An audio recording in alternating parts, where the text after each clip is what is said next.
kids. Ethan, our middle guy, started when he was 3 years old. Now he's in first grade, and he just excelled in school.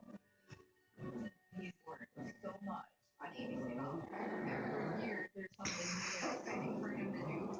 He's in first grade, but then he loves coming home and going on ABC Health to continue learning.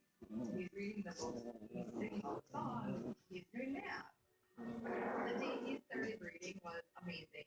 We had books from the library, which I knew we never had before. Ethan came up with a book, and I sat there in shock. He was reading word for word. To be in first grade doing so well, that means a lot to us. And it's not just Peyton, all three boys like excelled with abcmouse.com. It's been